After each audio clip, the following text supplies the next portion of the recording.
Fixed ডিপোজিটের নামে কোটি টাকার প্রতারণা। সিএসপি মালিকের বিরুদ্ধে ক্ষুব্ধ 400-র বেশি গ্রাহক। প্রতারণার অভিযোগে উত্তাল হল গোপালনগর। ফিক্সড ডিপোজিটে মোটা সুদের লোভ দেখিয়ে প্রায় 400 জন গ্রাহকের লক্ষ লক্ষ টাকা হাতিয়ে নেওয়ার অভিযোগ উঠেছে আকাইপুরের এসবিআই গ্রাহক সেবা কেন্দ্রের মালিক বিকাশ সমাদ্দারের বিরুদ্ধে। অভিযোগ, খাতুন বলে আমরা অনেক অনেক কষ্ট করে মেহনতি করে টাকাটা জমিয়েছিলাম। আজকে 3-4 মাস ধরে এরকম ঘুরে টাকা দিয়ে দেবো করে এখন সে ওতন চলে গিয়েছে। এখন আমরা আমাদের একটাই কথা, আমরা যতটা রোল জমা দিয়েছি ততটা টাকা আমরা ফেরত পেতে চাই। উনি এখন এখান থেকে দরখাস্ত জমা নিয়েছে, এখন এখান থেকে ডাকা হবে সেটাই বলছে। এখনো পর্যন্ত কোনো আমরা ইয়ে পাচ্ছি না। একজন করে ডাকছে, আশা পাওয়া যাচ্ছে না যে আমরা টাকাটা পাবো কি পাবো না। আমরা এখন বলতে চাচ্ছি যে আমরা যতটা রোল জমা দিয়েছি ততটা টাকা আমরা ফেরত চাই। মোটামুটি কত টাকা? আমার প্রায় 3 লাখ টাকা, কারো 2 লাখ, কারো 1.5 লাখ, কারো 90,000, কারো 50,000, কারো 40,000, কারো 20,000, এরকম ভাবে অনেক টাকা, প্রচুর টাকা মেরে নিয়েছে। কোনো ব্যাংক স্বীকৃত নথি নয়, বরং শুধুমাত্র স্ট্যাম্প পেপারে সই করিয়ে 4 থেকে 10 লক্ষ টাকা পর্যন্ত বিনিয়োগ করিয়েছিলেন তিনি। গ্রাহকদের মতে বেশি সুদের প্রতিশ্রুতি দিয়েছিলেন, টাকা তুলতে গেলে নানা অজুহাত, তারপর একেবারে টাকা ফেরত দিতেই অস্বীকার। সোমবার পাল্লা এসবিআই শাখার সামনে ভিড় জমিয়ে ক্ষোভ উগরে দেন কয়েকশো মহিলা গ্রাহক।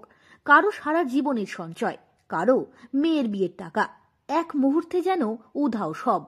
পাল্লা শাখায় অভিযোগ করলেও কোনো সমাধান মেলেনি বলে অভিযোগ গ্রাহকদের। তারা দাবি করেছেন ব্যাংকের নাম ব্যবহার করে টাকা নিয়েছে। এখন ব্যাংক বলছে এটা তাদের দায়িত্ব নয়। এ বিষয়ে পাল্লা শাখার ম্যানেজার শুভনীল মৌলিকের বক্তব্য, গ্রাহকদের কাছে কোনো বৈধ ব্যাংক কাগজপত্র নেই, তবে বিকাশ সমাদ্দারের বিরুদ্ধে এফআইআর দায়ের হয়েছে, তদন্ত চলছে। আমরা ব্যাংকে টাকা থুয়েছি, সরকারি অফিসে টাকা থুয়েছি, ওই স্টেট ব্যাংকের শাখায় আকাইপুরে থুয়েছি। আমাদের টাকাটা আমরা ফেরত পেতে চাই। আমরা গরিব মানুষ, অনেক কষ্টে টাকা দিয়েছি, আমাদের রক্ত জল করা টাকা। ইনারা আমাদের সাদা কাগজে কিছু সই করাই নিচ্ছে জানি না, আমরা দরখাস্ত করেই গিয়েছি।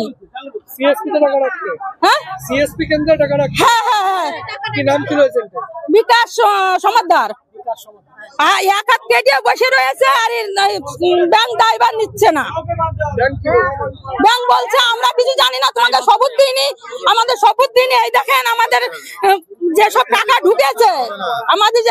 ঢুকেছে, সেসব সব সবুত রয়েছে।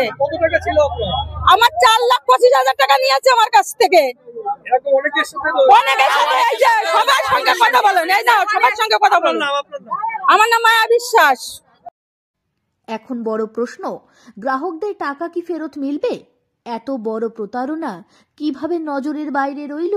ব্যাংকিং নজরদারি কি আরো শক্ত হওয়া দরকার? আমার বক্তব্য এটাই যে ট্রানজাকশন গুলো সিএসপি তে হয়েছে, সেই সিএসপি ট্রানজাকশন রিলেটেড যদি কোনো পেপারস কারোর কাছে থাকে, সেই অনুযায়ী কোনো ক্লেম এলে ব্যাংক সেটাকে সেটেল করতে পারে। এখন সিএসপি তে একজন ব্যক্তি অ্যাপয়েন্টেড, তিনি যদি নিজের পার্সোনাল ক্যাপাসিটিতে সেখানে ফ্রড করেন বা কিছু করেনও, সেই জাতীয় অভিযোগ যদি আমরা পাই, তাহলে সেই অভিযোগগুলোর ভিত্তিতে ব্যাংকে অ্যাকশন নিতে গেলে তার জন্য প্রপার নথিপত্র দরকার, যে নথিগুলো আমরা অ্যাক্সেস করতে পারছি না। কেন কি অলরেডি সেই সিএসপির যে জায়গাটা, সেই জায়গাটা বন্ধ রয়েছে। সেইখানে আমরা অলরেডি ওনার নামে একটা এফআইআরও লঞ্চ করা হয়েছে, সেই যে সিএসপি যিনি চালাতেন তার নামে। তো সেই এফআইআর এর বেসিসে পুলিশকে সেই অ্যাক্সেসটা দিতে হবে ওখানে, যাতে ভেতরে যে নথিপত্রগুলো রয়েছে, রিস্ক যদি কিছু থাকে, সেইগুলোকে যাতে বার করে আনা যায়। প্লাস প্রথমত হচ্ছে যে ব্যাংক সিএসপির এই ফাইন্যান্সিয়াল ট্রানজাকশনের জন্য বা কোনো রকম কোনো ফ্রডুলেন্ট ট্রানজাকশন যদি হয়ে থাকে, সেখানে ব্যাংকের তো ডিরেক্টলি ইন্টারফেয়ার করার কোনো জায়গা নেই যদি কোনো ডকুমেন্টারি এভিডেন্স সেখানে না থাকে।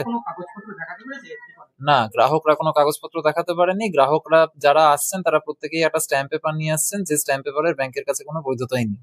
সেই স্ট্যাম্প পেপারে যদি কিছু লেখা থাকে, তার পেছনে যদি কিছু দিয়ে দেওয়া হয়, লিখে দেওয়া হয়, বা কেউ যদি সই করে দেয়, সেটা আপনিও দিতে পারেন। আপনিও যে কাউকে যে কোনো রকম একটা স্ট্যাম্প পেপারে কিছু একটা লিখে দিতে পারেন।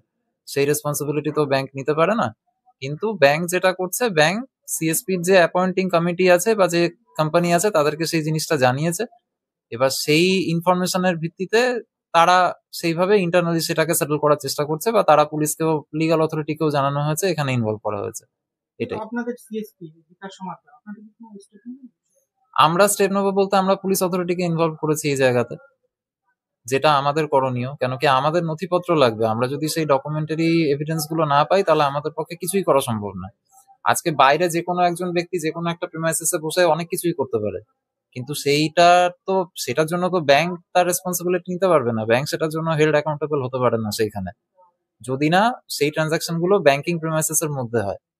এবার যারা করছেন তারা বছরের পর বছর ধরে সেই ট্রানজাকশন গুলো করে গেলেন, ওখানে কারুর কাছে কোনো রিসিপ্ট নেই, কেউ কেউ সেই সিএসপি কে কোনোদিন কোনো প্রশ্ন করলো না যে সেই রিসিপ্ট গুলো কোথায়, আমাদের কাগজপত্র দাও।